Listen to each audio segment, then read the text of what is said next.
Welcome to the first of CliniSync's webinar series for physicians and other eligible professionals on how to achieve Stage 2 meaningful use measures that require exchange. In today's webinar, we'll be focusing on the transitions of care objective, core objective 15. Unlike Stage 1, this objective has much more precise requirements around what clinical data must be exchanged and how.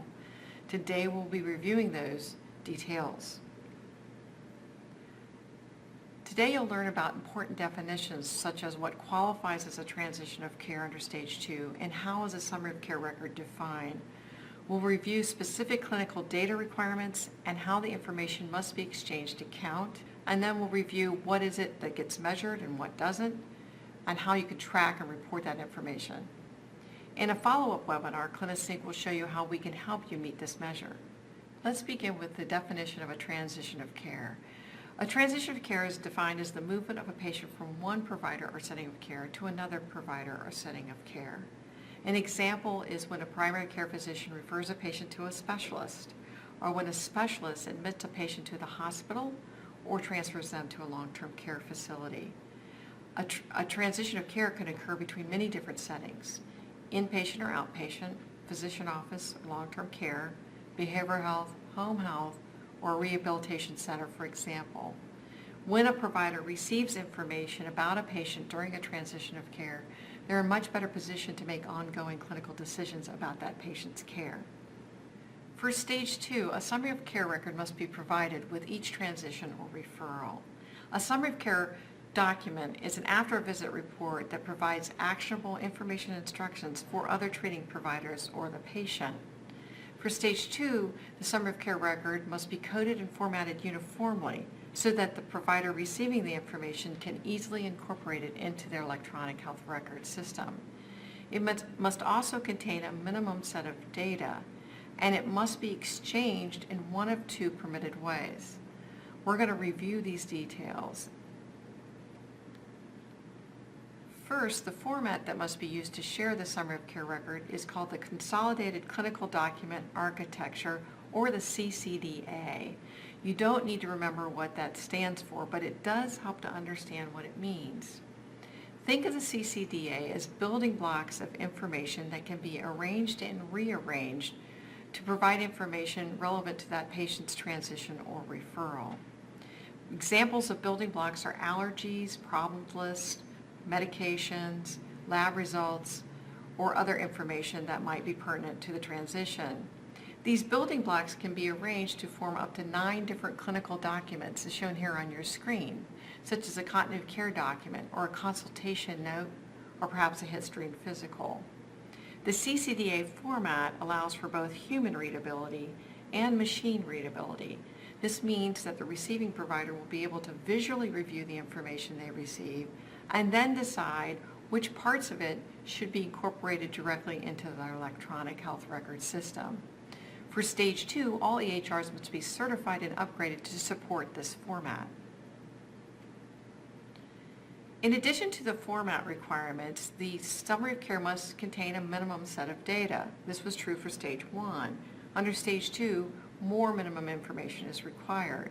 That includes demographics, allergies, problems, medication lists, a care plan or care team information, procedures and diagnosis, and referral information or immunization status information. You can add additional information as needed, but problems, medications, and medication allergies are always required. If no known medications or allergies exist, you must note that. You must also use standard medical codes or vocabularies when sharing certain information. The standard codes or vocabularies are shown here. By sharing the information using standard codes, that allows you and the receiving provider to consistently capture and store the information in a way that allows you to analyze and trend it over time, that provide more support for your decision making. And lastly, you must exchange the information in one of two ways. One way is to use your certified EHR's secure email capability. All 2014 certified EHRs must support secure email function. Another option is to go through a Healthy Way participant to exchange the information. Healthy Way is a nonprofit organization comprised of HIEs and other vendors that are enabling more sophisticated forms of exchange. CliniSync is actively becoming a member of Healthy Way and being certified under their programs. Let's walk through an example how this might work. Let's say you're a primary care physician and you have a patient who presents with shoulder pain. Typically, you would refer that patient to an orthopedic specialist for care. In this case, what you would do is create a continuity of care document using your certified EHR. That EHR would store the document in the CCDA format. You would then create a secure email and attach that document, the CCDA, to the secure email and direct it to the secure email address of the orthopedic specialist. Or you can use a Healthy Way participant such as CliniSync to exchange that information. When the orthopedic specialist received the document, they could visually read it and review the information and then choose what parts of the document they wanted to incorporate into their electronic health record. Now let's take a moment to look at how this objective will be measured. There are two measures that will affect your daily workflow. The first measure requires you to share a summary of care record or document with more than 50% of the patients who you are transitioning or referring their care. Those summary of care record documents can be shared either via paper or electronically. Of the 50%, 10% of those must be shared electronically using the CCDA format and using one of the two exchange methods we discussed, your secure email function or through a Healthy Way participant. And there is a third measure associated with this objective that requires you to test the sending of a summary care record electronically to another physician who uses a different form of EHR technology. If one of the 10% of the transitions that you do is to a physician who uses a different EHR vendor, then you will meet that third measure.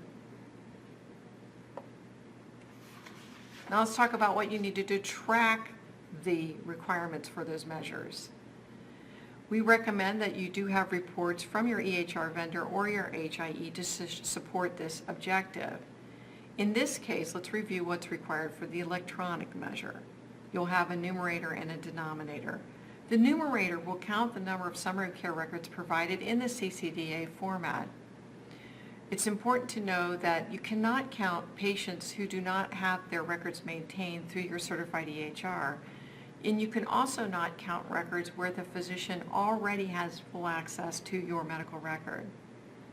For the denominator, you should only count transitions or referrals where you are the referring or transitioning provider. And lastly, O&C recommends that you maintain reports that have certain basic information about these transitions to support your calculations. These reports should include the transition order date, order ID, who you're transitioning to and their provider ID, and some basic information about the patient, such as name, date of birth, or gender. This concludes today's webinar about the transition of care objective. Join us for part 2, where we'll talk about how CliniSync can help you meet that objective and prepare with your EHR vendor. If you have any questions, please email physicianservices@ohiponline.org or call 614-664-2601. Thank you.